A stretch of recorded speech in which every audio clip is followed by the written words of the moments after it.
Bien, vous m'entendez. Bonsoir à tous, bienvenue dans Space de Lilou, le rendez-vous du vendredi soir. Bienvenue dans la série de live jusqu'à mes vacances. Une justice qu'on abîme, épisode 2, la justice des pauvres et des riches. Bonsoir Mérode, bonsoir l'abondance, bonsoir Cat Lady, bonsoir à BPF.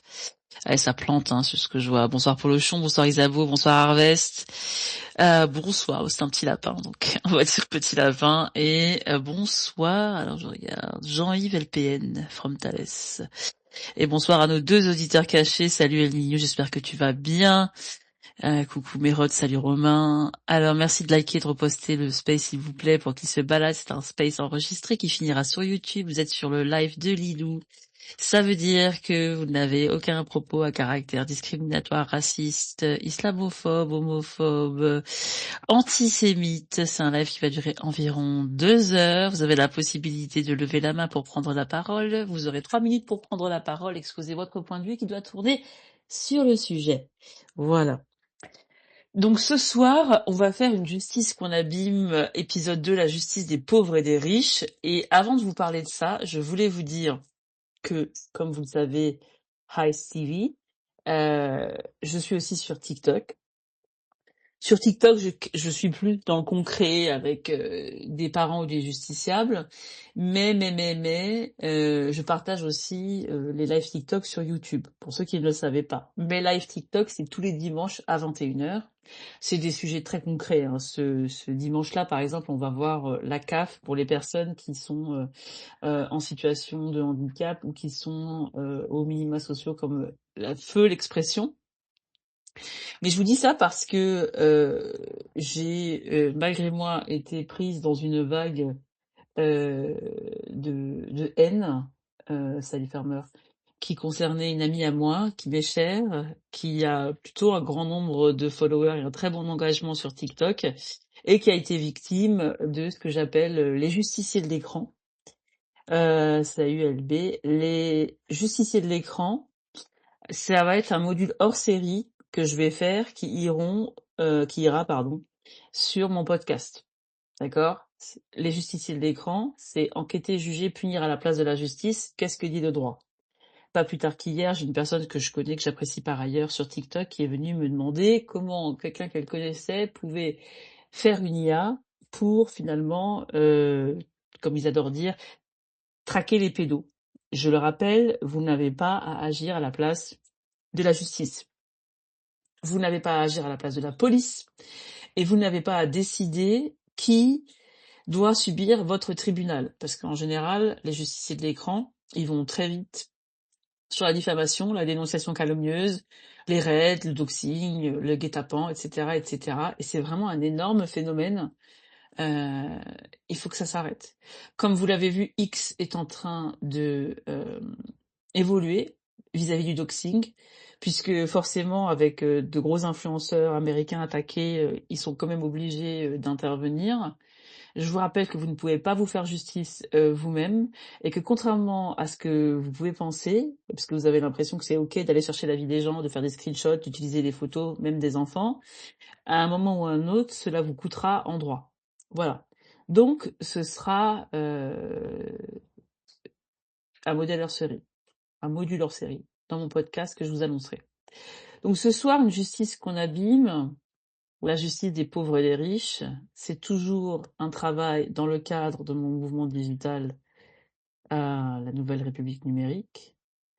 Et je voulais dire aussi aux personnes qui sont intéressées par la Nouvelle République numérique que il ne faut pas s'inquiéter du temps pris pour que justement je prenne mon temps et que je réfléchisse aux personnes qui candidatent ou aux mouvements politiques qui sont déjà intéressés par notre mouvement. Je suis en train de gérer les choses petit à petit, je prends le temps du recul et de la réflexion. Je vous donne 4 chiffres. 9,28 €, 1080 €, 29 minutes et fois 8,4. Alors, bien entendu, vous allez comprendre ce que c'est. Hein. Donc, pour ce deuxième rendez-vous, on va rappeler quand même ce qu'on a fait la semaine dernière. On a regardé en face la justice qu'on étrangle, 11,3 juges pour 100 000 habitants. L'Allemagne, c'est 24,7, moins de la moitié. 77 € par habitant et par an pour toute notre justice. La moyenne européenne, c'est 85,40 €.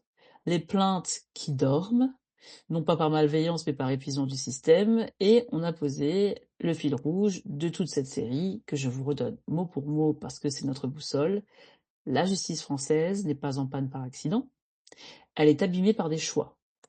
Et ce qui s'abîme par des choix peut forcément se réparer par d'autres choix. Et donc ce soir, on va changer d'angle. La semaine dernière, le problème, il était visible. On pouvait compter en postes, en budget, en mois d'attente. Ce soir, on va parler d'une inégalité qui est plus discrète et plus silencieuse. Ça fait pas des communiqués de presse, ça provoque pas de marche blanche, ça ne crie pas. Ça fait taire, en fait. Et pourtant, ça touche au fondement même de ce que nous appelons la République, parce que cette inégalité, c'est celle de l'argent devant la justice. Et je vous pose dès maintenant la question de la soirée. Je vous demande de la garder en tête pendant 2 heures, parce que tout ce que je vais vous montrer, c'est une réponse partielle à cette question finalement. Que vaut l'égalité devant la loi quand on n'a pas les moyens de la faire respecter? Les Français ont déjà donné une réponse. La semaine dernière, je vous ai cité l'enquête officielle du ministère de la Justice, Infostat, Justice numéro 204, octobre 2025, données 2024. J'y reviens ce soir parce que 2 chiffres de cette enquête sont exactement notre sujet. 74% des Français jugent la justice chère. 69% la jugent inégale dans le traitement des justiciables. Ça fait 7 Français sur 10. Et donc ce soir, on va vérifier, pièce en main, si ces 7 Français sur 10 ont raison. Autant vous dire tout de suite que la réponse est plutôt inconfortable, mais pas forcément là où vous l'attendez. Donc bien entendu, avant de commencer, quelques petites mises au point rituelles de ma série. Vous connaissez la règle, j'ai 3 registres, jamais confondus. Le droit établi, texte jurisprudence, que je vais vous citer pour certains articles, pour certains arrêts. L'interprétation, ce que ces textes vont impliquer. Je vais vous signaler aussi des lectures divergentes. Et l'opinion. Je vais ce soir plus donner mes opinions, voire certaines de mes revendications. Je vais un peu être explicite, j'y viendrai à la fin comme toujours, mais rien de ce qui est opinion ne vous sera présenté comme du droit. Seconde petite mise au point, ce soir je vais parler de la pauvreté et de la richesse devant les tribunaux. Je vais le faire sans misérabilisme et sans caricature. Le justiciable modeste n'est pas une victime pittoresque. Le justiciable fortuné n'est pas un coupable d'avance. Moi, ce qui m'intéresse, ça n'est absolument pas de désigner les bons, les méchants, c'est comme la semaine dernière, le mécanisme. Comment une même loi, devant les mêmes tribunaux, parfois dans la même salle d'audience, peut produire 2 justices différentes. Et le troisième point, troisième mise au point, c'est peut-être la plus importante parce que finalement c'est un petit peu mon métier et j'ai vraiment à cœur d'être parfaitement transparente, voire absolument transparente. Je vais parler de la rémunération des avocats. Donc forcément j'ai un petit intérêt dans ce débat et je vais vous le dire d'emblée pour que vous écoutiez avec un esprit critique qui convienne. Et c'est précisément pour cette raison que je ne m'appuierai ce soir sur aucune source qui est produite par la profession à laquelle j'aspire. Uniquement des textes de loi, des rapports du Conseil de l'Europe, des études du ministère de la Justice, de la Cour des comptes, du contrôleur général des lieux de privation de liberté et des documents parlementaires. Bien entendu, tout est enregistré, tout est sourcé, tout est vérifiable. Vous pouvez accéder... Salut Sayed. Vous pouvez accéder à mes notes pour celles et ceux qui me posent la question si vous faites partie de ma communauté. Qu'est-ce que veut dire faire partie de ma communauté? Me suivre, participer à l'engagement, pas forcément liker ou commenter, je me moque de ça. J'ai à cœur de voir des gens qui sont engagés auprès de moi pour ce que je peux véhiculer ou prôner. Voilà, comme ça vous le savez ce que ça veut dire. Ça veut dire que non, c'est pas parce que vous cliquez sur follow que je vais vous donner mes notes. Voilà. Alors, qu'est-ce qui rend ce sujet brûlant?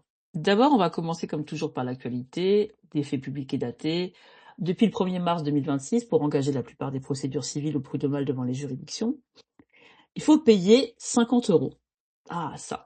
Alors ça, c'est ça sur... parce que je participe aussi à des lives, on va dire, plus dominants de droit du travail sur TikTok. Le coût des 50 €, ça a fait beaucoup mal à nombre de personnes. Mais en fait, dans le débat politique et dans le débat public, ça s'appelle, coucou Milou, ça s'appelle le teint aux justices. Il faut faire attention aux détails parce que c'est pas forcément un rien. Il y a une notion d'irrecevabilité derrière ça. C'est un terme assez technique et je veux vraiment que vous mesuriez le poids. Irrecevable, ça veut dire que sans ce timbre, votre demande, elle n'est pas rejetée après examen. Elle est rejetée tout court. Parce que vous n'allez même pas examiner. Le juge ne lit pas votre dossier, la porte ne s'ouvre pas.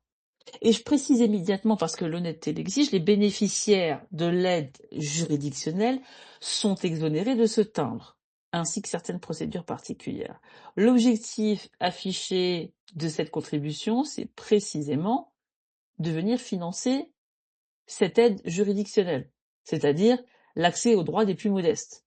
Et il faut que vous reteniez le paradoxe parce que ça va nous accompagner toute la soirée.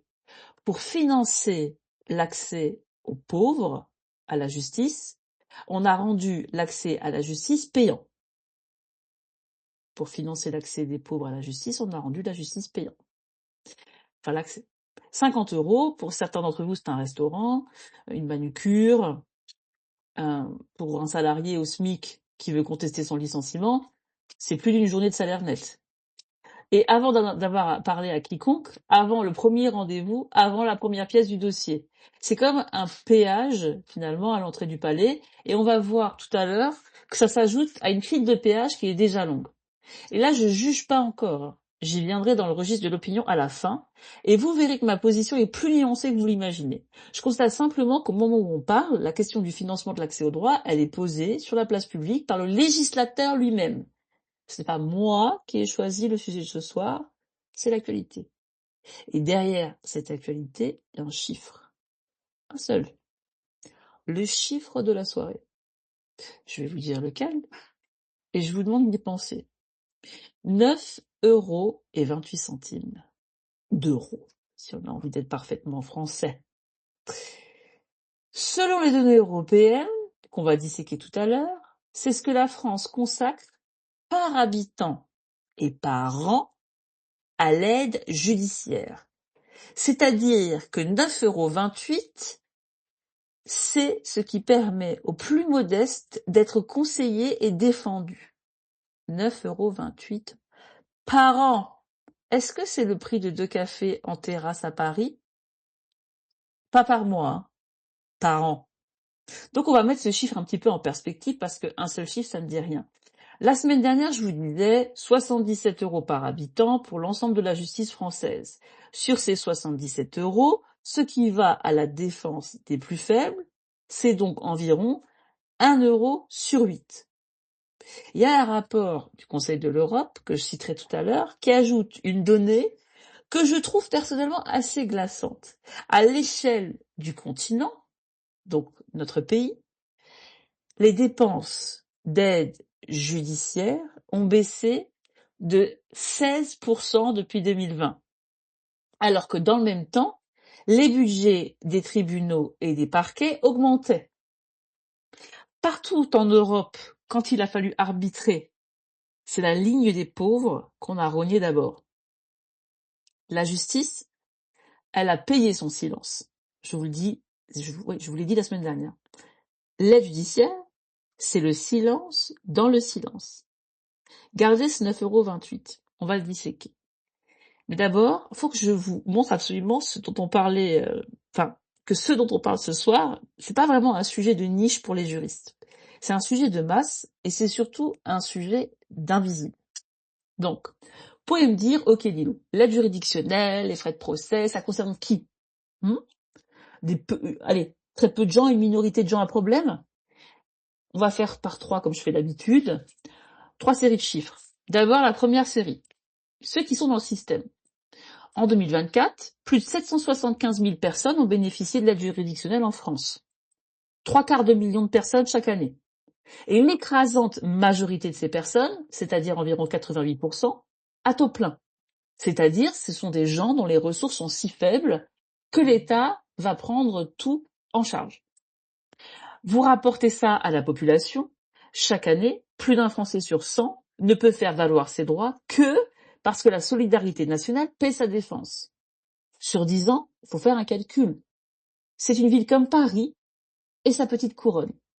C'est pas une niche, c'est un pan entier de la société. Deuxième série, ceux qui sont au-dessous des radars. Parce que le vrai sujet ce soir, je vais le nommer dès maintenant avec son nom de science sociale, le renoncement au droit, que les administrations appellent le non-recours. Le locataire qui va pas contester la retenue abusive de son dépôt de garantie. La salariée qui saisit pas les prud'hommes parce qu'elle veut pas avancer, elle peut pas avancer les frais et qu'elle a besoin d'une lettre de recommandation propre pour son nouveau job. Vous, les consommateurs, quand vous abandonnez face à vos assureurs. Par définition, ce renoncement, il laisse presque pas de traces. Les affaires, elles sont jamais portées devant un juge. Et du coup, on n'a aucune statistique judiciaire sur elles. Mais on a un petit indice, voire un indice énorme. Écoutez bien celui-là parce qu'il est contre-intuitif. La Cour des comptes, donc absolument pas un syndicat ni un parti, la Cour des comptes, elle a produit un rapport en juin 2023 et elle a relevé ce paradoxe au sujet des prud'hommes. Les saisines des conseils de prud'hommes, elles se sont effondrées depuis les réformes du droit du travail, période 2015-2017. La procédure, elle a été rendue plus formelle, plus écrite, plus technique. Et pourtant, dans le même temps, les délais de jugement, eux, ils ont absolument continué à s'allonger et demeurant, je reprends le mot de la Cour, excessif. Donc on s'arrête sur ce paradoxe. Il y a moins d'affaires qui entrent, on va toujours plus lentement. Et du coup, posez-vous la question qui fâche. Ces dizaines de milliers de salariés qui ne saisissent plus le juge, est-ce que vous pensez que c'est parce qu'il y a moins de licenciements contestables? Le nombre de licenciements, lui, il a absolument pas baissé. Hein. Ces affaires-là, elles disparaissent. Elles ont disparu. Elles ont disparu des tribunaux. Le conflit, il existe. Hein. Ce qui s'est retiré, c'est le droit. C'est à ça que ça ressemble statistiquement le renoncement. Un silence qu'on peut confondre ou qu'on veut confondre avec la paix. Alors que les gens n'y vont plus. Et on a tendance à vous dire pour certaines niches, et je suis la première à le faire, puisque je le constate, qu'on a une partie de la société qui est plus procédurière, mais pas tant que ça. Troisième série. Le sentiment qui rejoint les faits, je vous le redonne de l'enquête officielle du ministère, 74% des Français disent justice chère, 69% disent inégale dans le traitement, 86% disent trop lente, et seuls 49% lui font confiance. Ça veut dire moins d'un Français sur deux. Donc quand ce sentiment populaire, il fait écho à ce que dit la Cour des comptes, mais de manière, on va dans un chemin différent, et quand on est juriste, on vous le dit, on n'est pas sur une impression, on est sur un diagnostic. Et du coup, à ça, il faut rajouter la géographie. Vous entendez souvent parler de déserts médicaux, mais il existe tout à fait des déserts juridiques. Le rapport du Conseil de l'Europe, il compte les avocats. La France, c'est 106,6 avocats pour 100 000 habitants. La médiane européenne, c'est 156. L'Allemagne, 195. L'Espagne, 308. L'Italie, près de 400. Proportionnellement, en France, nous avons 2 fois moins d'avocats que la médiane de notre continent. Et, en plus de ça, ces avocats sont concentrés dans les métropoles. Moins de juges, ça vous le savez depuis la semaine dernière. Moins d'avocats, vous le découvrez ce soir. Et, plus loin de chez vous. L'éloignement, pour celui qui hésite déjà, c'est la goutte d'eau du renoncement. Alors là, rideau. Donc là, vous avez le cadre. Cadre qui est plutôt critique. Donc, on va faire comme la semaine dernière. Avant de regarder la panne, on va regarder la promesse. Parce que vous allez voir que sur le papier, la promesse, c'est waouh. une des plus belles que le droit ait comptées. Et c'est ça qui me paraît juste aberrant. Donc, qu'est-ce que le droit vous promet? Qu'est-ce que le droit vous garantit? Hein? Donc, on est dans le premier registre, le droit établi.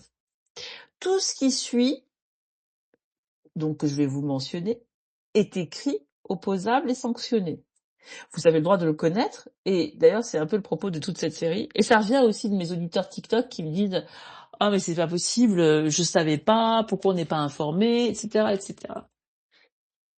Première clause, l'égalité devant la loi. Donc ça c'est le fronton de l'édifice, article 1er de la DDHC, Déclaration des droits de l'homme et des citoyens de 1789, les hommes naissent et demeurent libres et égaux en droit. Article 6. La loi doit être la même pour tous, soit qu'elle protège, soit qu'elle punisse. Et ce n'est pas resté une proclamation, le Conseil constitutionnel, il en a fait ce qu'on appelle un principe opératoire. Je vous donne la décision fondatrice parce qu'elle est absolument magnifique. Le 23 juillet 1975, le Conseil constitutionnel censure une loi qui permettait au président du tribunal de décider à sa guise que certains prévenus seraient jugés par un juge unique et d'autres par une formation collégiale pour les mêmes infractions. Quel en était le motif? Ma foi, des justiciables placés dans des situations semblables doivent être jugés selon les mêmes règles, devant les mêmes formations. C'est ce qu'on appelle le principe d'égalité devant la justice. Il a une valeur constitutionnelle, le rang le plus élevé de notre ordre juridique. Et il faut qu'on retienne cette leçon de 1975. Notre droit a déjà jugé qu'une justice à deux régimes, même organisée par la loi, est contraire à la Constitution. Il faut que vous gardiez cette leçon en mémoire pour la suite de la soirée. Donc là, vous aviez la première clause. Deuxième clause, le droit d'accès au tribunal. Ça, c'est assez subtil. On ouvre la Convention européenne des droits de l'homme. Nulle part à l'intérieur, vous aurez en toutes lettres j'ouvre les guillemets, un droit d'accès au juge. C'est Strasbourg, la Cour de Strasbourg, qui a dégagé, dans un arrêt de 1975 très connu, Golder contre Royaume-Uni, un détenu britannique qu'on empêchait de consulter un avocat pour agir en diffamation. La Cour de Strasbourg a raisonné très simplement. À quoi ça sert de garantir un procès équitable si on peut empêcher les gens d'arriver jusqu'au procès? L'article 6 que je vous ai précité, il garantit donc, implicitement mais nécessairement, le droit d'accéder au tribunal. Le droit d'accès, c'est la clé de tous les autres droits. Sans lui, le reste, c'est mort. Ça, c'est le socle déjà très fort avec ces deux premières clauses de notre pays, dans votre accès au droit. Vous comprenez bien que pour une puriste comme moi, quand j'entends des space tribunaux ou des live TikTok tribunaux, voilà. Bref. Troisième clause. Et je vous dis ça pas parce que j'ai envie de parler de drama ou de choses inintéressantes, mais simplement pour vous dire que lorsque vous trouvez dans des situations que vous devez faire face au juge, vous n'aimeriez pas que vos droits soient bafoués, genre bafouille, donc ne bafouez pas les droits des autres, parce que quand vous le faites, vous les érodez. Troisième clause, et c'est le cœur juridique de notre soirée, l'effectivité. 4 ans après cet arrêt Golder en 79, on a eu un arrêt qui s'appelle Airy, A-I-R-E-Y, contre Irlande. Je vous raconte Madame Airy parce que cette femme, elle a changé le droit du continent. Écoutez bien. Donc Joanna Airy, qui était une habitante, modeste de Cork, elle veut avoir une séparation juridique avec son mari qui est violent. En Irlande à l'époque, cette procédure, elle relève de ce qu'on appelle là-bas la High Court. Il y a un formalisme qui est assez fort. Ça veut dire qu'en pratique, sans avocat, c'est absolument hors de portée. Et il n'y a aucune aide judiciaire au civil pour le payer. Le gouvernement irlandais plaide, en substance, qu'elle se présente seule. Le droit d'accès existe sur le papier, libre à elle de l'exercer. La Cour européenne, elle répond par la formule que je veux absolument que vous reteniez mot pour mot parce que c'est l'étalon auquel on va mesurer tout le reste de la soirée. La Convention ne protège pas des droits théoriques ou illusoires, mais des droits concrets et effectifs. Ça veut dire qu'il faut que ça s'exécute, qu'il faut que ça existe, qu'il faut que vous puissiez en jouir. Donc je dis bonsoir à tous ceux qui viennent d'arriver. Je rappelle que vous êtes sur le Space du Livou, l'épisode 2, la justice des pauvres et des riches de la série La justice qu'on abîme. Bim, c'est 6 épisodes, ça sera rediffusé sur YouTube, c'est enregistré. Vous avez accès au script du Space que je suis en train de pas vous lire, mais en tout cas vous évoquer, qui correspond à mes recherches et à ma construction. Si vous faites partie de ma communauté, merci de liker et de partager le Space. Donc, des droits concrets et effectifs. Il faut que vous pesiez chaque mot. Qu'est-ce que ça veut dire? Un droit que vous ne pouvez pas exercer faute de moyens, c'est pas un droit. C'est de la déco. C'est un obstacle de fait. Pauvreté, complexité, ça viole la Convention aussi sûrement qu'une interdiction écrite. Et que l'État qui se contente de proclamer le droit, un peu comme Gérald Darmanin qui pense que personne ne va partir en vacances, sans en rendre son exercice matériellement possible, il manque à ses obligations internationales. Et depuis cet arrêt de Johanna, Harry s'est posé. Dans certaines situations, l'effectivité de l'accès au juge exige une aide de l'État.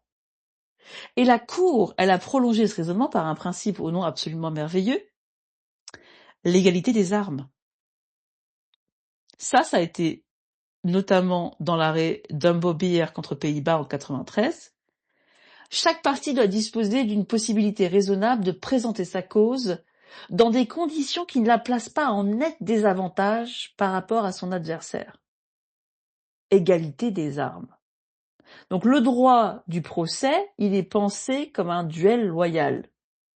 Mêmes armes, même distance, même lumière. Gardez l'image. Tout l'acte 5 de ce soir consistera à vérifier si ce duel est véritablement loyal. Première, deuxième, troisième clause, quatrième clause au pénal. La défense du pauvre est un droit conventionnel. Je sais que c'est un peu plus technique pour vous ce soir, mais retenez bien, conventionnel. Article 6, paragraphe 3, alinéa C de la Convention, tout accusé qui n'a pas les moyens de rémunérer un défenseur a le droit d'être assisté gratuitement par un avocat d'office lorsque les intérêts de la justice l'exigent. Contrairement à ce que vous pouvez penser, on ne vous fait pas la charité. Ça n'est absolument pas une faveur. C'est une créance que chaque accusé pauvre détient contre la France. Extrêmement important de retenir ça. Je vous ai parlé des carences d'exécution de l'État vis-à-vis des services publics et des contentieux qui sont en cours et à venir. Pour la présidentielle qui arrive, dans vos choix politiques, vos choix de vote, votre pouvoir citoyen, vous devez penser créance. L'État vous doit. Pas simplement parce que vous êtes contributeur, l'État vous doit en droit. 5e clause, la traduction française. La loi du 10 juillet 91 relative à l'aide juridique, numéro 91-647. Elle est complétée notamment par un décret du 28 décembre 2020 et elle crée l'aide juridictionnelle. Si vos ressources sont sous des plafonds fixés par les textes, l'État prend en charge totalement ou partiellement les frais du procès, honoraires d'avocat, frais d'huissier, expertise. Et elle organise plus largement l'aide à l'accès au droit, les points justice, l'information de proximité, les consultations gratuites. Là, il faut que vous relisiez d'un bloc ou vous réécoutiez d'un bloc, si vous n'avez pas ma note, des 5 clauses. Égalité constitutionnelle devant la justice, censure de 75 à l'appui, droit d'accès au tribunal, arrêt Golder, droit concret et effectif, Johanna Herry, égalité des armes dans Bobir, Pays-Bas, défense gratuite du pauvre au pénal, article 6 paragraphe 3 alinéa C, une loi entière pour financer le tout. Je vous le dis en tant que juriste, je pèse mes mots, c'est un des plus beaux édifices normatifs d'Europe. Maintenant qu'on a dit que c'était beau, on va regarder ce qu'il y a dedans.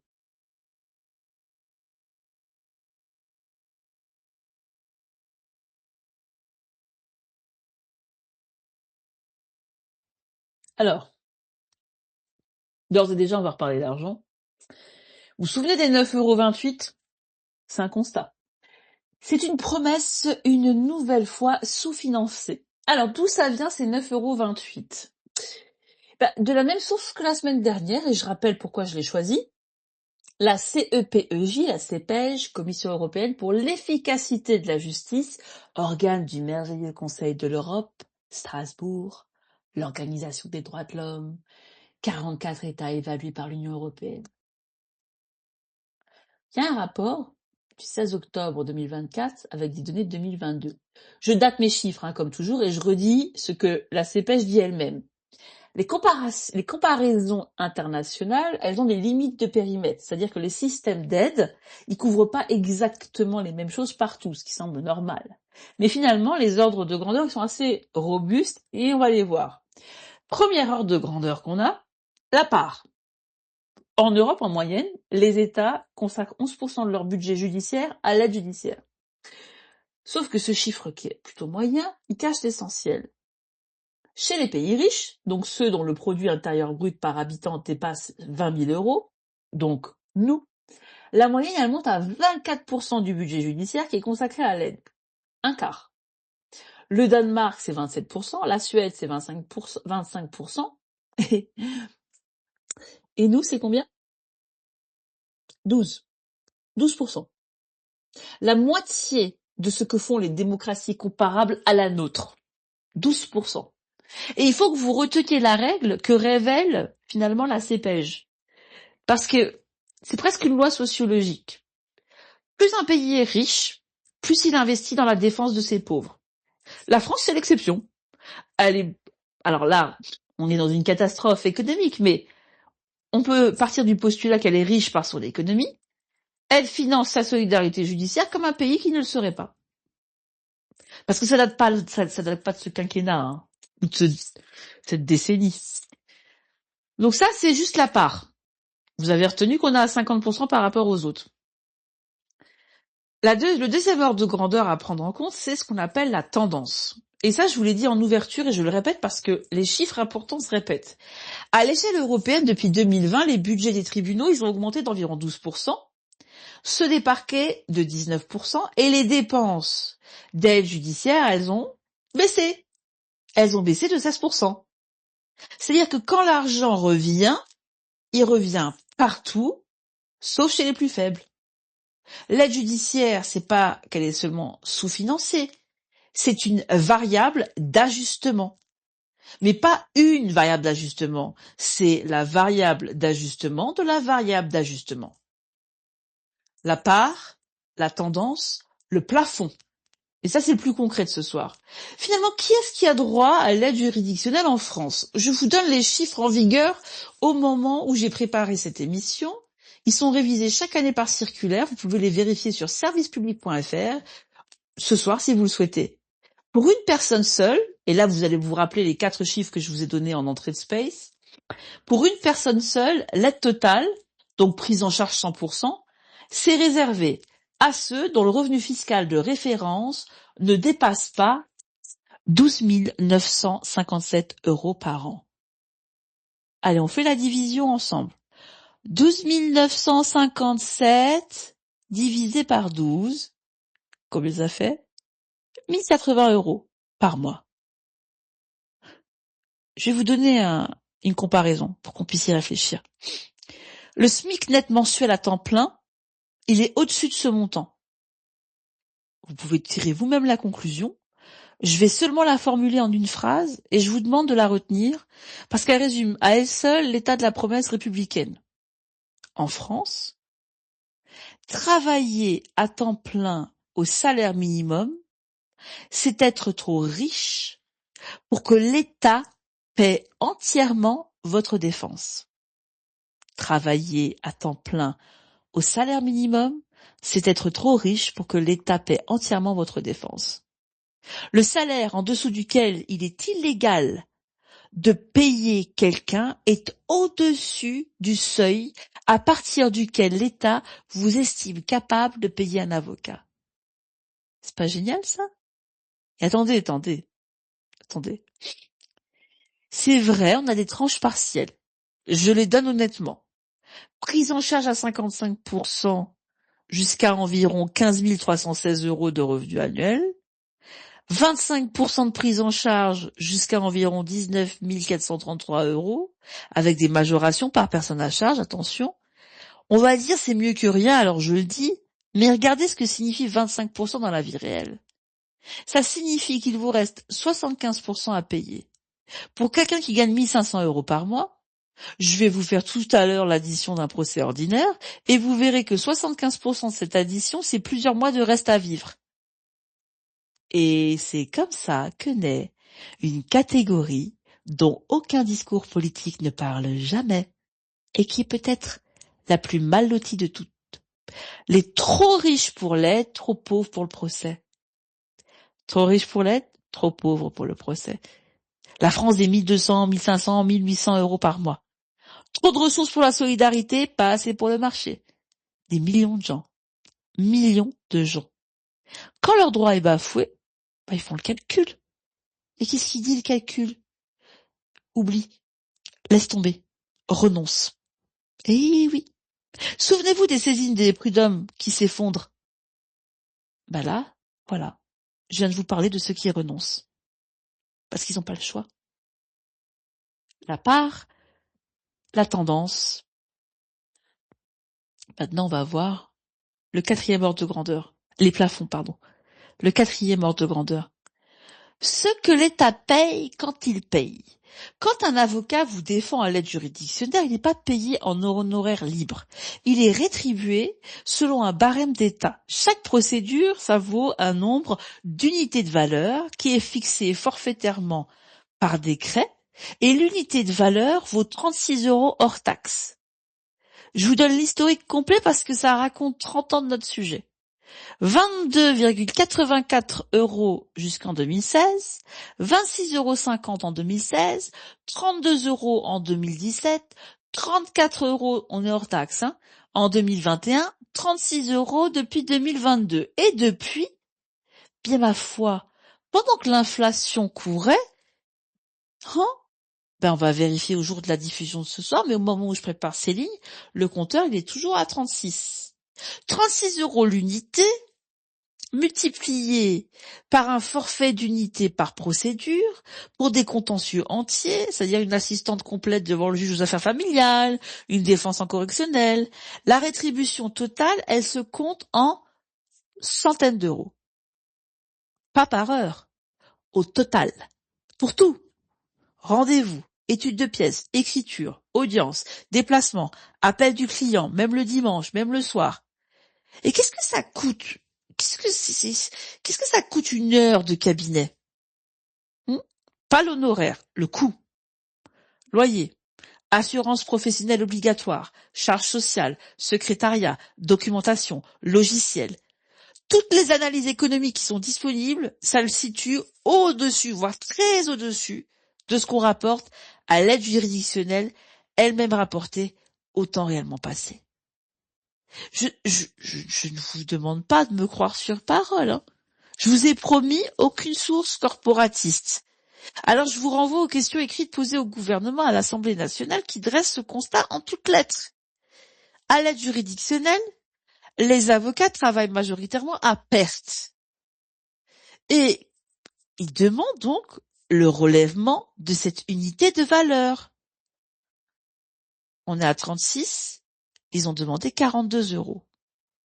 La réponse du ministère, je vous la résume loyalement, les crédits ont progressé de 32% entre 2020 et 2023, les revalorisations étaient réelles, ok. Mais on rattrape en pourcentage ce qu'on a laissé filer sur des décennies. À partir de 22,84 €, c'est partir de si bas que même si on a 32%, ça laisse la défense des pauvres en dessous de son coût de revient. On travaille à perte. Retenez ce mot parce que ça commande tout le reste. Un système où défendre les pauvres fait perdre de l'argent est un système qui organise structurellement une défense au rabais. Non pas parce que ceux qui s'y dévouent travailleraient mal, j'en connais qui s'épuisent vraiment admirablement, et je pèse le verbe s'épuiser, mais parce que le temps est la matière première de la défense, et aucune profession au monde ne peut donner indéfiniment du temps qui n'est pas payé. Donc en résumé, tout ça, c'est quoi? On va donner une image comme la semaine dernière. La semaine dernière, j'ai dit un bateau qui prend l'eau depuis 30 ans et un seau qu'on reprend à moitié. Ce soir, je vous donne l'image de la course. La loi, elle a tracé la même ligne de départ pour tous, avec l'article 6 de la Déclaration des droits de l'homme et du citoyen. La loi est la même pour tous, bien entendu. C'est constitutionnel. Mais l'un des coureurs, il arrive avec une équipe, un entraîneur, des chaussures sur mesure. Et l'autre coureur, il arrive comment? Il est pieds nus. Et en plus de tout, on lui demande 50 balles à l'entrée du stade. La ligne de départ, c'est la même. La course, non. Et maintenant, je vais vous montrer la course en elle-même et on va le faire au ralenti. Vous vous souvenez, la semaine dernière, on a fait ça s'appelait le cœur du réacteur. Donc, la semaine dernière, c'était l'opportunité des poursuites, c'est-à-dire ce principe qui expliquait qu'une plainte puisse attendre. Et ce soir, je vais vous montrer pièce par pièce le mécanisme par lequel l'argent transforme un procès. Parce que souvent, je suis très positive et tout, si je suis pas dans mon space, parce que j'ai pas envie que les justiciables n'aillent pas en justice, parce que je suis une puriste du droit. Mais là, je suis obligée de vous dire la vérité vraie dans cette série. Tant qu'on voit pas le mécanisme, on croit à une justice vague. Une injustice vague, pardon. Diffuse. Presque la météo, quoi. Il pleut. Quand on le voit, on comprend que c'est une machine qui est ultra précise. Précise, j'arrive plus à parler correctement ce soir. Donc c'est une machine qui est précise, et si elle est précise, on peut la démonter. Donc on a deux trajectoires. Et attention, je vous le redis solennellement, ce sont des illustrations pédagogiques. Des situations types que j'ai construites à partir de données publiques, et je vous les citerai d'ailleurs au passage. C'est absolument pas des affaires réelles, et s'il y a une ressemblance, c'est fortuit. Première trajectoire. On a monsieur D, il a 32 ans, il est intérimaire, il a 1400 € les bons mois. Il va boire un verre, et puis il sort du bar, et il se fight. Il se fight avec des mecs, ça va pas, ils vont sur OnlyFans, ça se passe mal, voilà. Et lui, il dit non, moi je me suis pas battu, je conteste. Donc il fait la garde à vue, il est déféré, et on l'oriente en comparution immédiate. Cette procédure qui permet de juger un prévenu dans la foulée des faits et qui concerne environ 45 000 personnes par an. Donc monsieur D, il est au-dessus du plafond de l'aide totale. Il travaille. Il faut vous souvenir. Le carton, c'est 1080 €. Donc il n'a pas d'avocat attitré, il n'a pas de sous, il n'a pas de sous de côté, il n'a pas d'économie, et on lui désigne un avocat commis d'office. Je m'arrête parce que la confusion, elle est universelle et qu'elle est dangereuse. Un commis d'office n'est pas un avocat gratuit. C'est un avocat qui est désigné parce que vous n'en avez pas. Et si vos ressources, elles dépassent le plafond, vous paierez. Et c'est pas un avocat au rabais par nature, ce sont souvent des confrères qui sont dévoués et aguerris. Le problème, c'est pas l'homme. Le problème, c'est le sablier. D'accord? Donc, voici ce que disent les études publiques sur cette procédure. Je prends pas encore les prises de parole, vous m'excuserez parce que je veux vraiment aller au bout de mon propos sans que le contenu du live qui est écouté en podcast et sur YouTube ne soit dérangé. Vous m'excuserez, je vous prends à la fin. Parce qu'après, je coupe vos interventions sur les lives et les YouTube. Le podcast et YouTube. Donc, je reprends. C'est un avocat qui est désigné parce que vous n'en avez pas. Et le problème, c'est le sablier. Voici ce que disent les études publiques sur cette procédure. Je cite ma source parce qu'elle est insoupçonnable. C'est l'étude du contrôleur général des lieux de privation de liberté, qui est une autorité indépendante et qui a publié en 2023 et qui reprend les données disponibles. Le temps moyen d'une audience de comparution immédiate, c'est 29 minutes. 9,28 €, 1080 €, 29 minutes. 29 minutes, je vous le dis direct, 17 minutes environ débat contradictoire, 6 petites minutes de réquisition dans les bons jours du procureur et 6 petites minutes pour la défense, pour se plaider. Allez, on plaide. 6 minutes de plaidoirie. On a une procédure qui peut conduire à des années d'emprisonnement ferme. 6 minutes. L'entretien préalable entre Monsieur D et son avocat dans la geôle du palais. Allez, quelques dizaines de minutes. Le dossier il est découvert sur place, le tribunal lui-même relève les observateurs, parfois ils prennent connaissance des dossiers quelques heures avant l'audience, ou alors vous avez aussi dans certains procès la partie adverse qui vous donne sa réponse le jour même, ça m'est arrivé des tas de fois, avec le greffier qui me fait et qui me dit bon allez, j'ai discuté avec le juge, vous avez 20 minutes. Et oui, dans la joie et la bonne humeur. Donc, on continue, l'avocat de Monsieur D, il peut demander un renvoi pour préparer la défense, c'est un droit. Et on a environ un prévenu sur 3 qui l'exerce. Mais il y a un prix pour le renvoi que je vous laisse peser. Dans l'attente de la nouvelle audience, le tribunal, il peut dire à Monsieur D, hop là, détention provisoire. Et honnêtement, c'est massivement ce qui se passe. Du coup, mesurez le dilemme, parce que c'est l'essence même de la justice des pauvres. Être jugé tout de suite, mal préparé, ou voir préparer sa défense depuis une cellule. Juste parce que je me suis fighté avec un mec à la sortie d'un bar à cause d'une nana virtuelle sur OnlyFans. Donc finalement, il faut choisir entre son droit et sa liberté. C'est ça ce que le système offre à Monsieur D.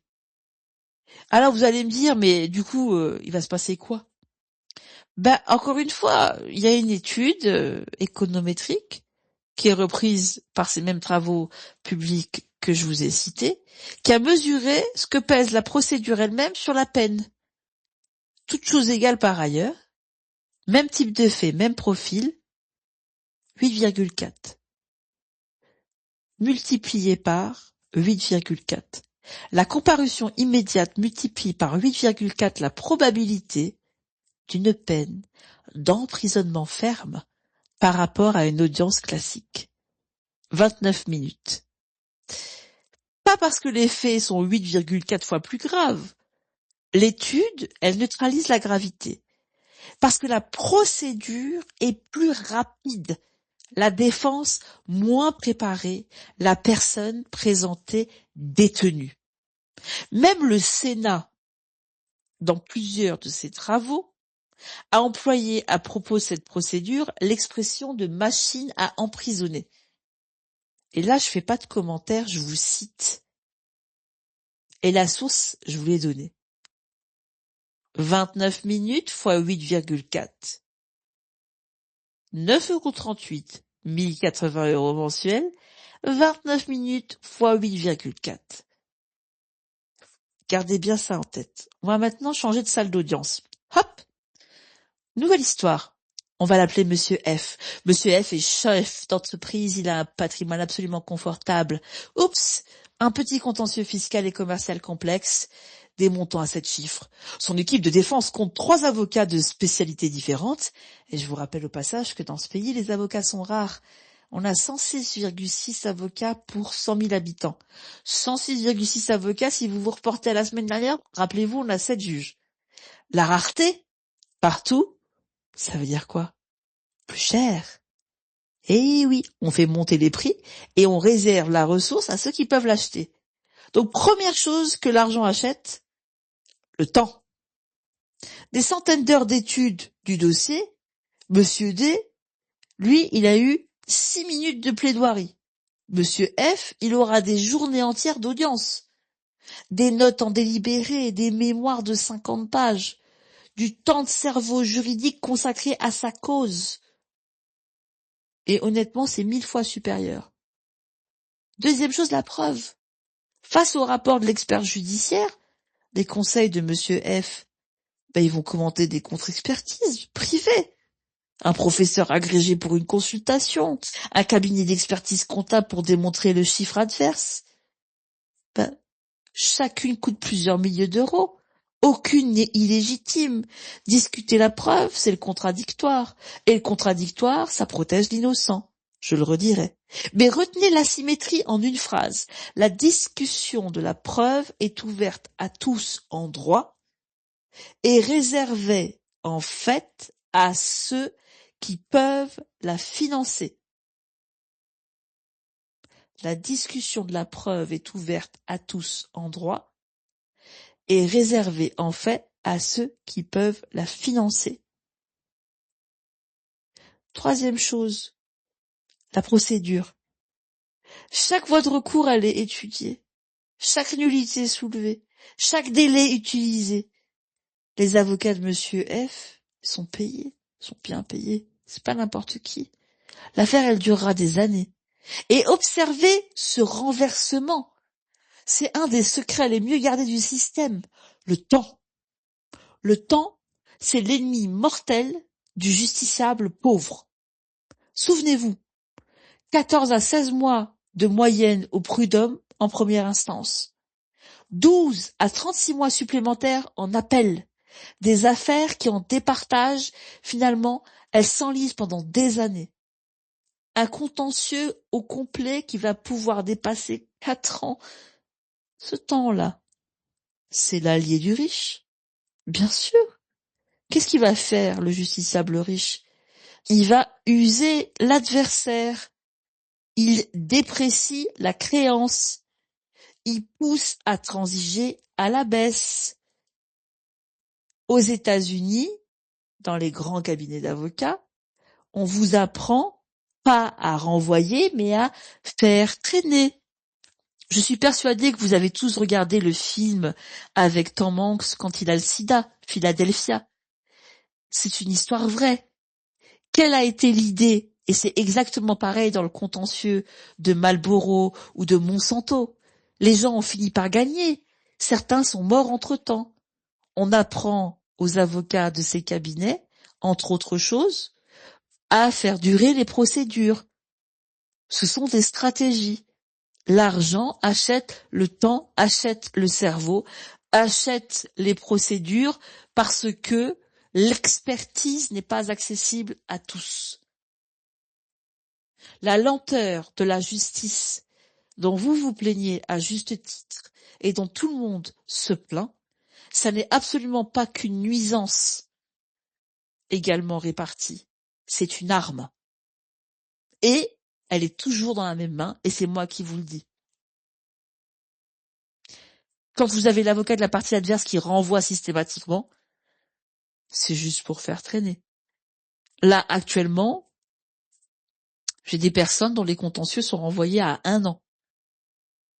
Vous imaginez 1 an? 1 an à pas savoir où votre affaire va aller. 1 an à pas savoir si votre avocat fait correctement son travail. Parce que Monsieur F, lui, par rapport à Monsieur D, c'est lui qui paye. Donc si demain, l'avocat ne fait pas son travail, il va changer d'avocat. L'argent n'est pas un problème. Mais on lui en veut pas. Mais on constate. Quatrième chose, ce qui est le plus invisible et que vous ne verrez jamais, la négociation. La théorie du droit, elle a une formule magique pour cela.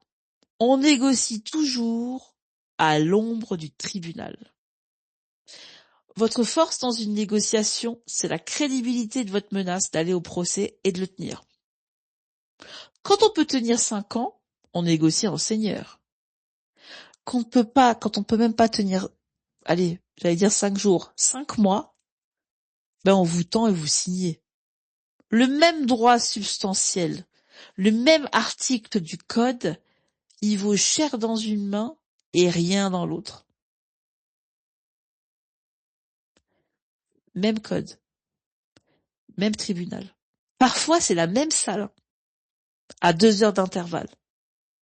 29 minutes pour un, 5 ans pour l'autre.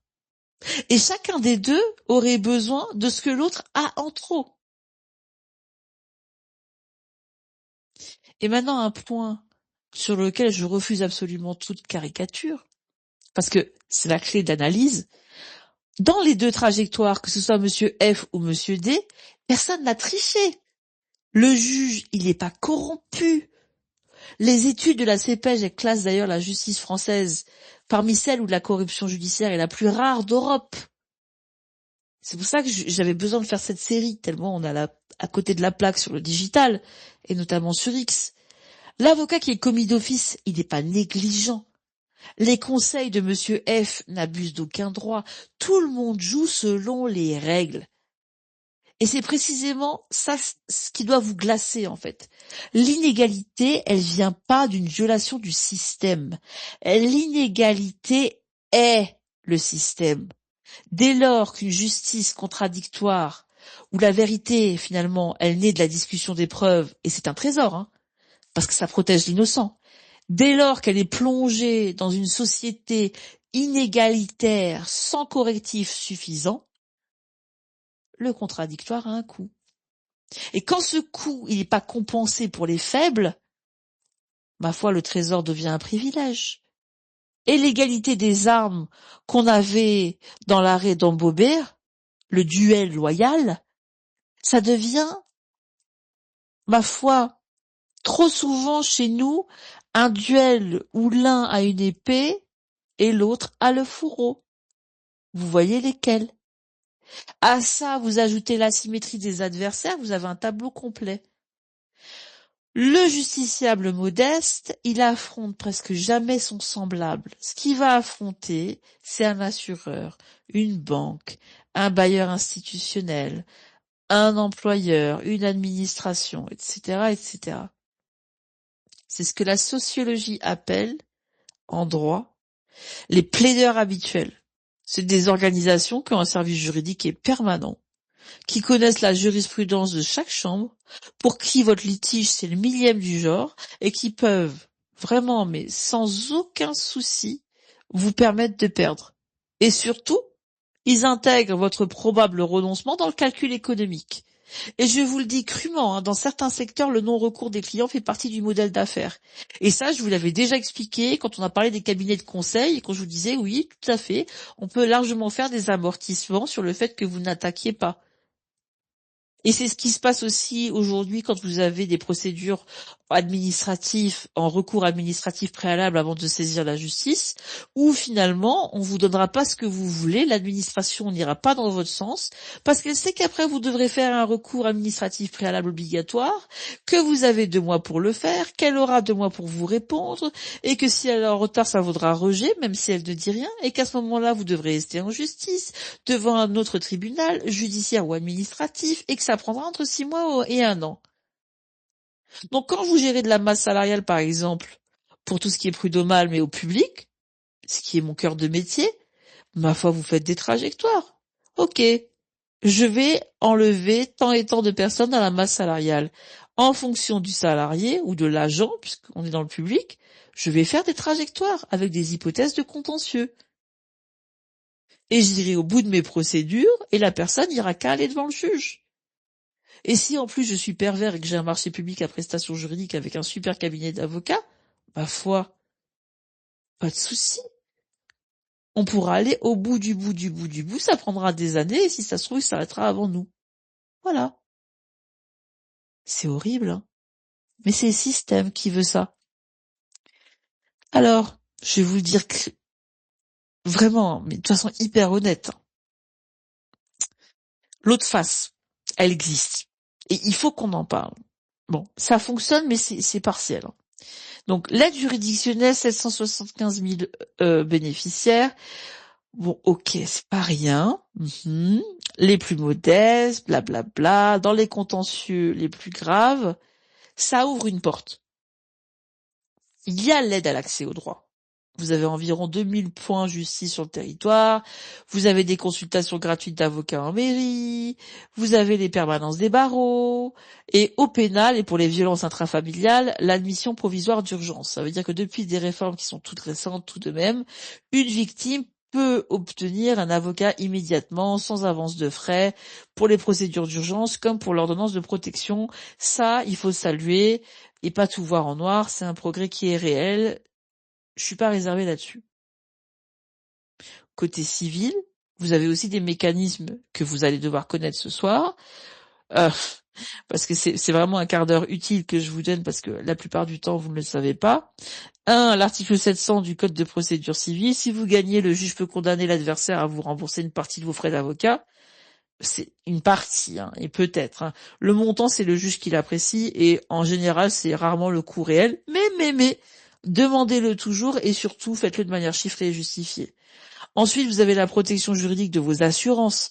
C'est une part considérable d'entre vous qui l'a, sans savoir d'ailleurs. Dans votre contrat d'habitation, dans votre contrat automobile, avec votre carte bancaire, vous avez une garantie qui prend en charge les frais de litige. Et ce soir, quand vous rentrez, ouvrez vos contrats et cherchez ces deux mots. Mais soyez lucide. Plafond, exclusion, seuil d'intervention, c'est l'assureur qui tient les cordons, on est d'accord. Ce qui pose d'ailleurs de jolies questions de conflit d'intérêt quand votre litige est contre un assureur, oui, oui, oui. Et enfin, bien entendu, une arme que la semaine dernière, je vous ai mis entre les mains, je ne sais pas si vous vous souvenez, et qu'il faut absolument que je reconnecte ce soir, parce que tout se tient dans cette série. Vous avez le 141-1 du Code de l'organisation judiciaire, la responsabilité de l'État pour fonctionnement défectueux du service public de la justice. La carence d'exécution, la faute lourde, le déni de justice. Vous avez un arrêt Boll-Laroche de 2001. Sachez que ça sert, je vous l'ai déjà dit, mais ça sert précisément sur notre sujet. On a eu des salariés qui ont été confrontés à des délais prud'homaux qui étaient déraisonnables, des années d'attente à Bobigny d'ailleurs, et même ailleurs d'ailleurs, franchement. Eux, ce qu'ils ont fait, c'est qu'ils ont saisi le tribunal judiciaire, ils ont obtenu la condamnation de l'État à les indemniser pour ces délais. Donc l'État français condamné par ses propres tribunaux pour la lenteur de ses propres conseils de prud'homme, c'est joli. On a une espèce de boucle qui se referme. On a le déni de justice de l'épisode 1 et l'inégalité de l'épisode 2 qui sont deux visages du même sous-investissement.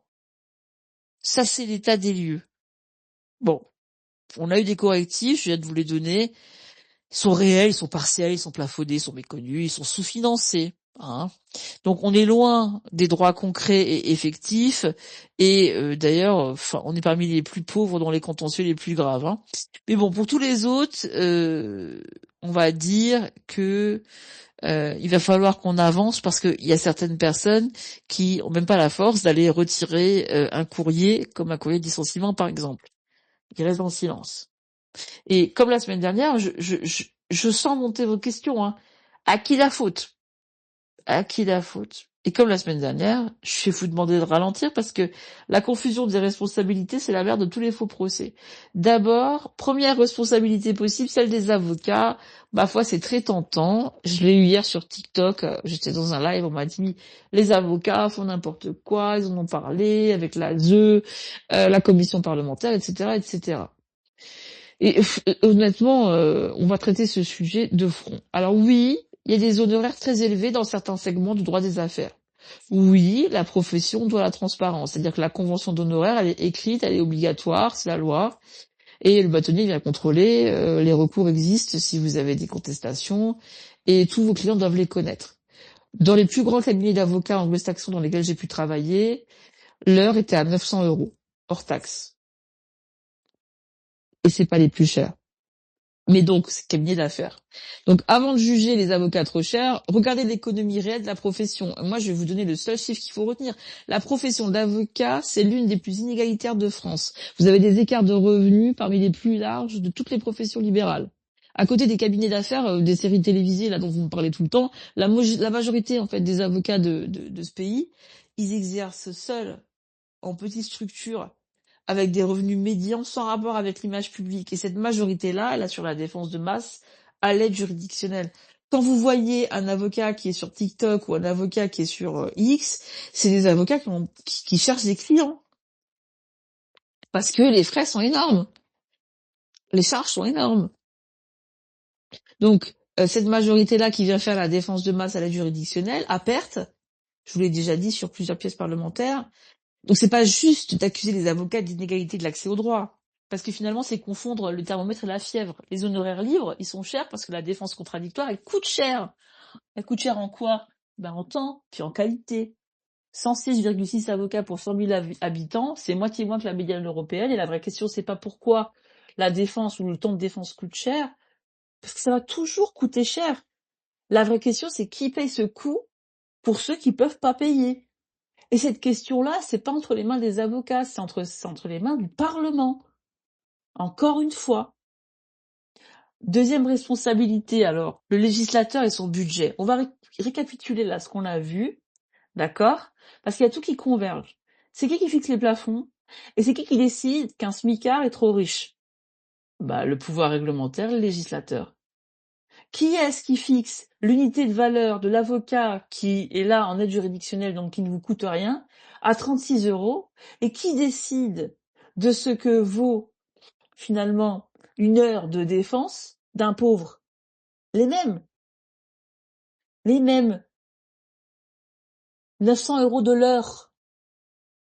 900 € de l'heure.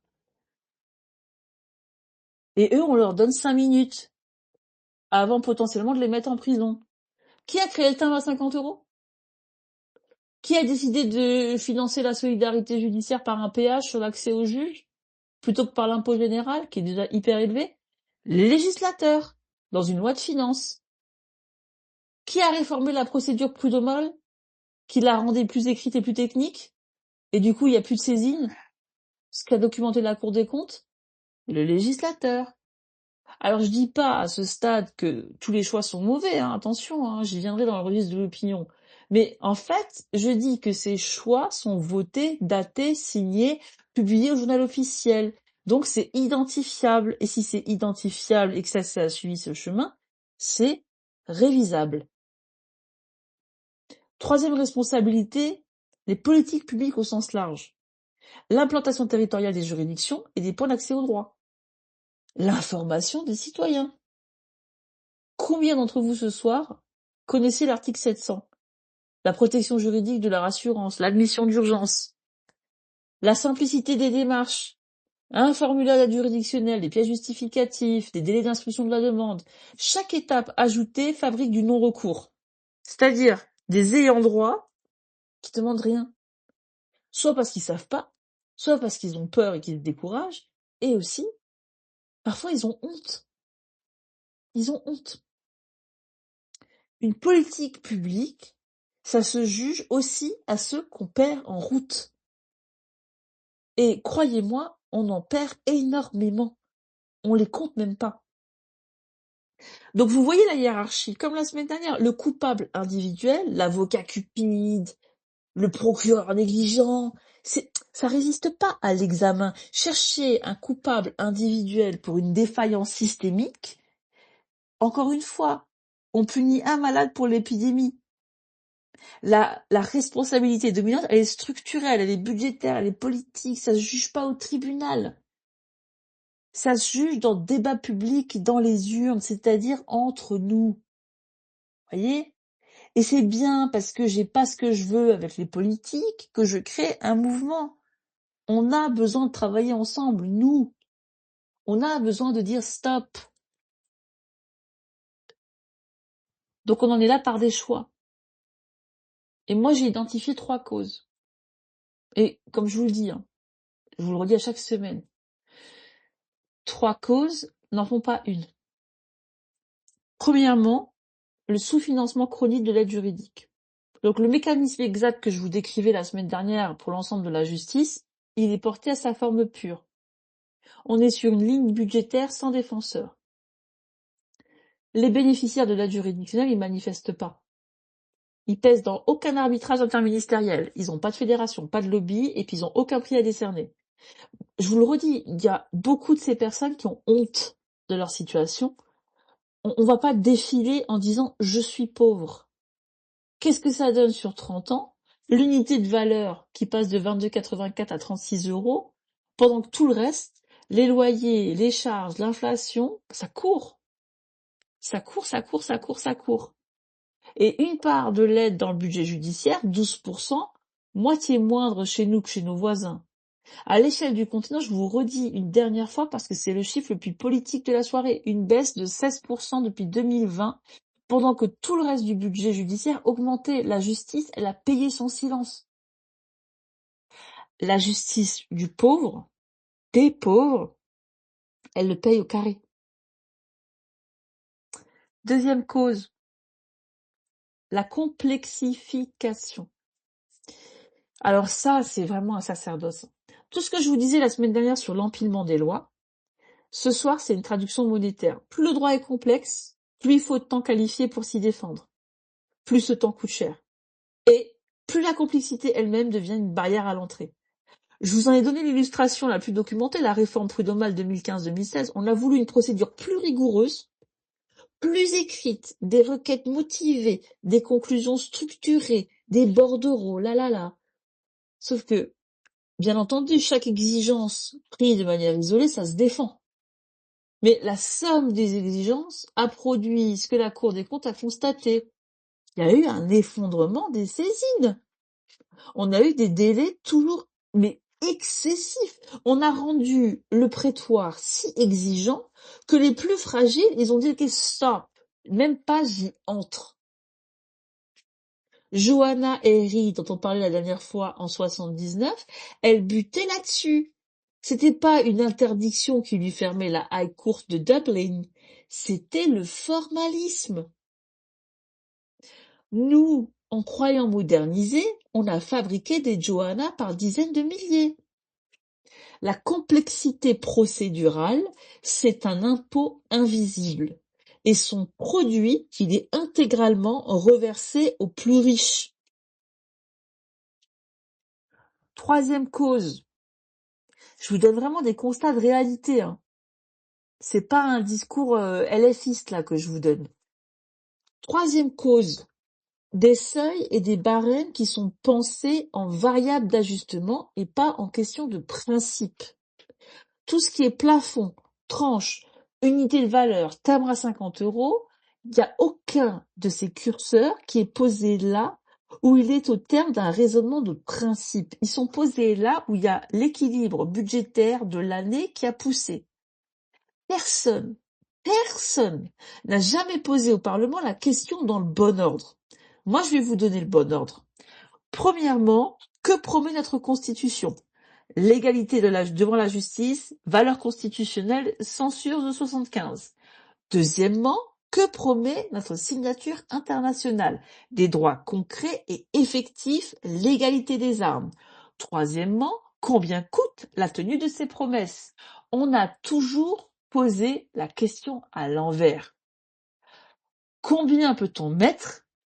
Qu'est-ce que ça permet de promettre?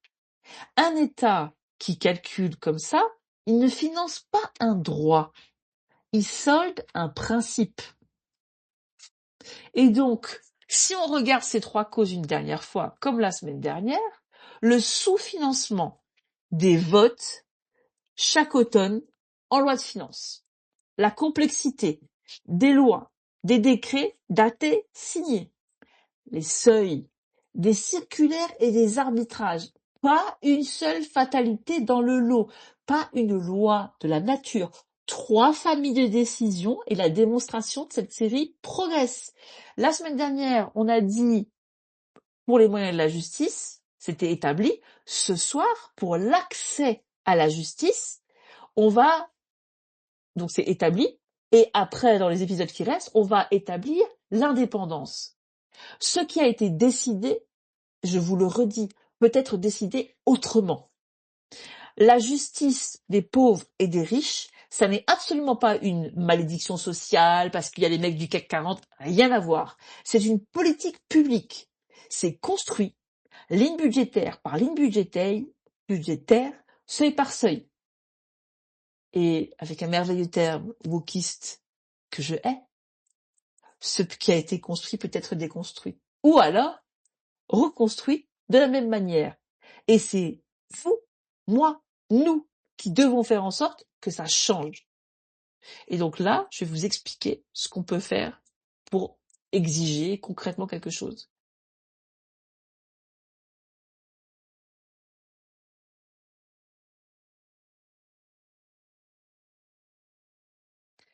Excusez-moi, je bois un peu d'eau tout de même. Alors, donc je quitte le terrain du droit, le constat chiffré, vous êtes carré maintenant, j'espère avec ce que je vous ai dit, et on va rentrer dans la proposition. Je vous invite à suivre la Nouvelle République numérique, mon mouvement, le @lilou_nrm est dans ma NRN et dans ma bio, parce que on s'appuie sur les citoyens digitaux, et sans vous, on peut rien faire. Les vrais travaux commenceront à la rentrée. On est dans la structuration du mouvement, mais on a quand même besoin de vous pour nous suivre et nous aider à partager nos futurs travaux. Donc, je vais donner des positions. Hein. Vous avez le droit de pas les partager. Je vous soumets, c'est argumenté et j'aime bien les objections, donc n'hésitez pas. Ce que je voudrais d'abord, c'est qu'on revalorise de manière réelle l'aide juridictionnelle. Réelle, ça veut dire que il faudrait que ça porte sur 2 paramètres à la fois, parce que l'un sans l'autre, c'est un trompe-l'œil. D'abord les plafonds. En ce qui me concerne, je proposerais un principe simple, lisible et qui est absolument défendable en une phrase. Aucun salarié au SMIC à temps plein ne doit être au-dessus du plafond de l'aide totale. C'est tout. Le salaire minimum légal doit être le plancher de la solidarité judiciaire. Et l'extension des tranches partielles pour résorber la zone des trop riches pour l'aide, trop pauvres pour le procès. L'unité de valeur ensuite pour les avocats. Tant que défendre à l'aide juridictionnelle se fait à perte, la défense des plus modestes, ça reposera sur le sacrifice d'autres. Et le sacrifice, c'est pas une politique publique, c'est un aveu d'échec. On a des parlementaires qui ont demandé 42 €. Je vais pas sacraliser le montant, je vais sacraliser 2 principes.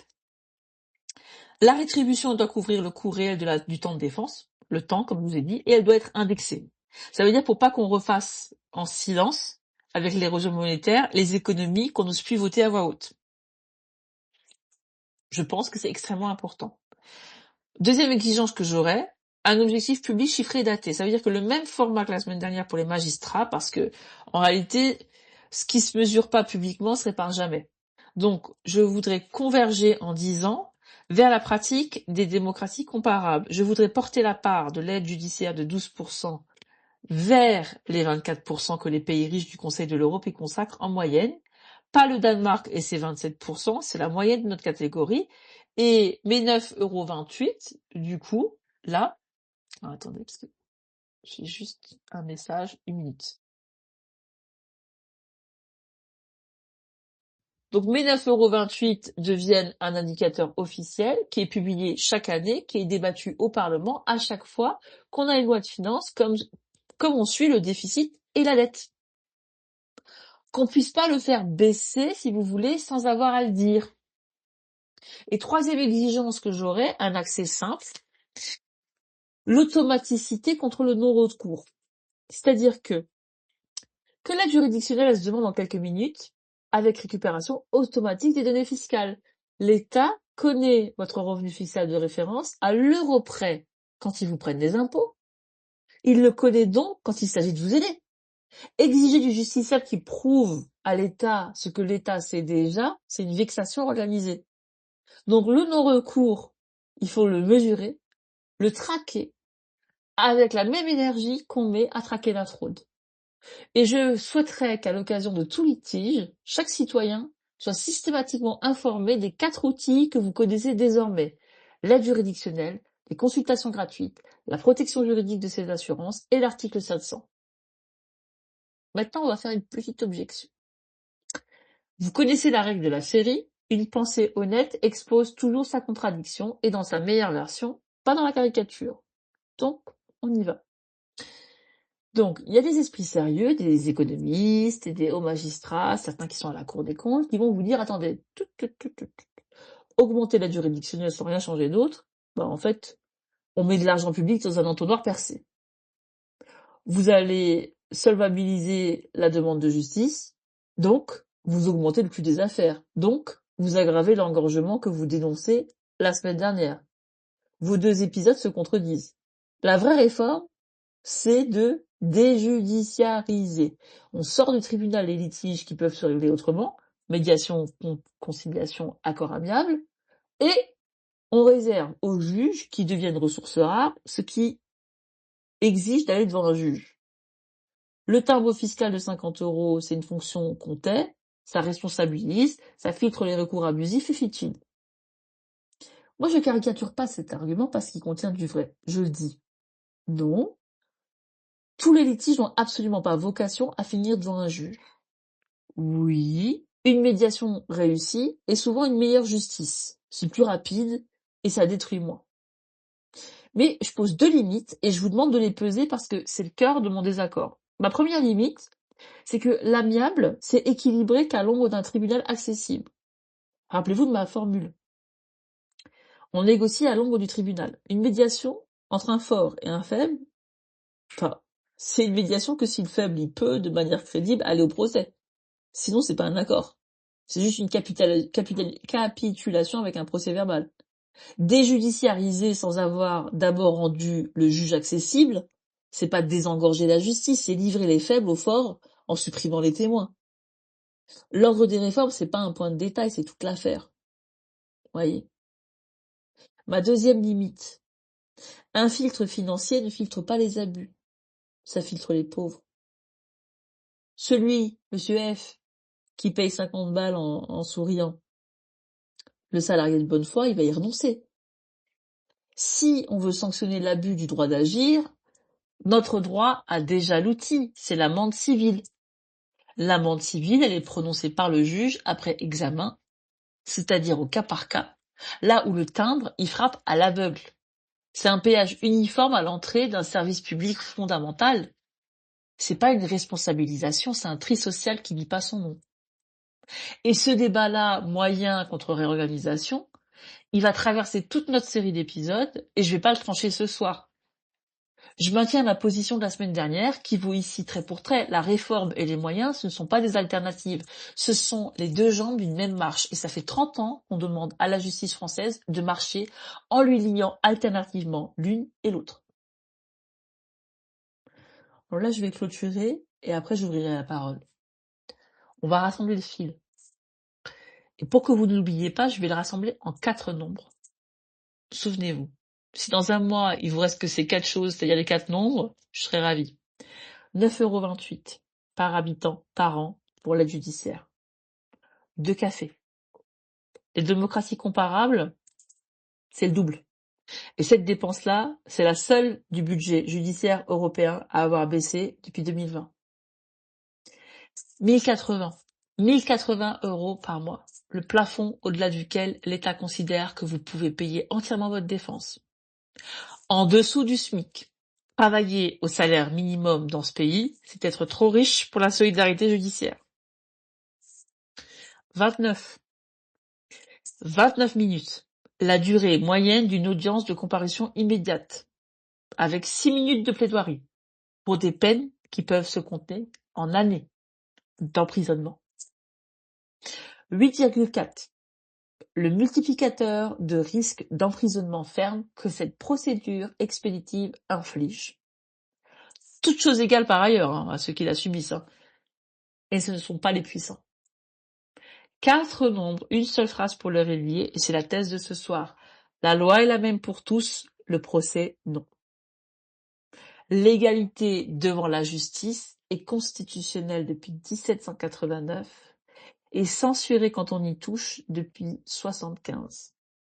L'effectivité des droits, c'est notre obligation internationale depuis l'arrêt Johanna Hari, et pourtant, entre la promesse et le prétoire, il y a l'argent.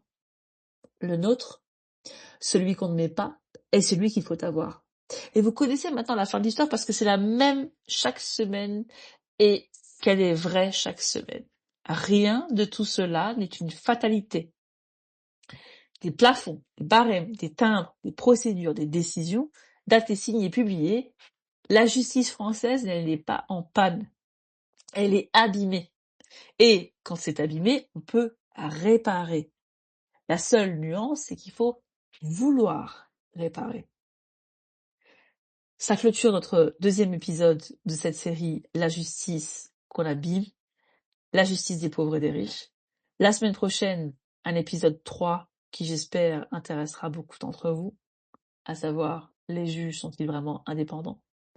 Je prends 2 minutes pour vous dire où est-ce qu'on va, parce que la marche que nous gravirons la semaine prochaine, c'est la plus haute de la série.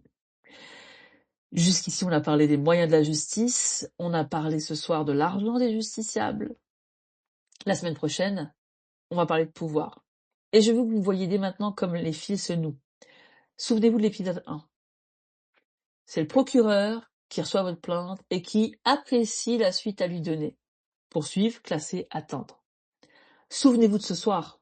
C'est encore le parquet qui oriente un prévenu vers la comparution immédiate. Les 29 minutes. Plutôt que vers une audience préparée. Classer ou poursuivre, juger vite ou juger bien. À chaque carrefour de cette série, on a croisé le même personnage. Le magistrat du parquet. L'homme ou la femme qui tient l'aiguillage. Alors la semaine prochaine, on va poser la question qui fâche. Qui tient celui qui tient l'aiguillage? Vous avez entendu. Qui tient celui qui tient l'aiguillage? En éclaireur, je vous donne 3 faits qu'on va disséquer.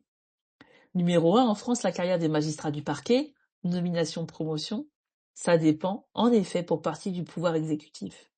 Le Conseil supérieur de la magistrature, son avis, il est simple. Que le gouvernement peut ou ne peut pas suivre, là où pour les juges du siège, son avis lie le gouvernement. 2. La Cour européenne des droits de l'homme, elle a jugé dans des arrêts que nous allons lire ensemble, Medvedev, Moulin contre France notamment, très très connu, que le parquet français, en raison précisément de ce lien avec l'exécutif, n'est pas une autorité judiciaire indépendante au sens de la Convention. La Cour de Strasbourg a même écrit « La France ne l'a jamais complètement entendu », entre autres choses. 3e fait, une révision constitutionnelle qui est censée couper ce lien est sur la table. Depuis combien de temps? 10 ans. 10 ans. C'est voté dans les mêmes termes par les deux assemblées, ils l'ont jamais soumise au Congrès.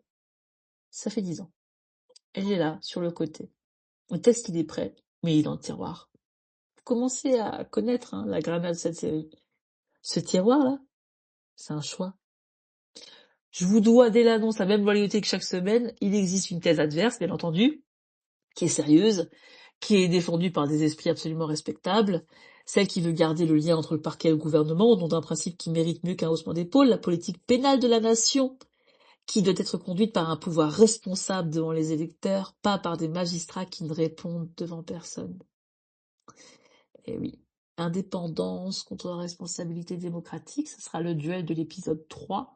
Je vous présenterai les deux escrimeurs à armes égales, croyez-moi, mais vous savez désormais ce que ce mot veut dire. Donc je vous donne rendez-vous la semaine prochaine pour des juges vraiment indépendants. On étudiera le cas du parquet et ce sera l'épisode le plus politique, je pense, de la série. Vous pouvez tout à fait venir avec vos contradictions, j'aurai les miennes.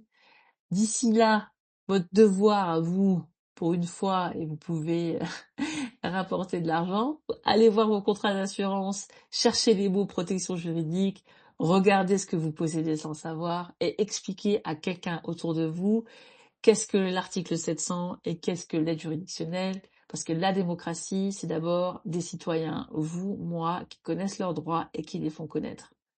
Je vois que j'ai pas de questions. Je vais clôturer l'espèce. Prenez soin de vous. Restez attentifs. Je vous dis merci et je vous dis à très vite.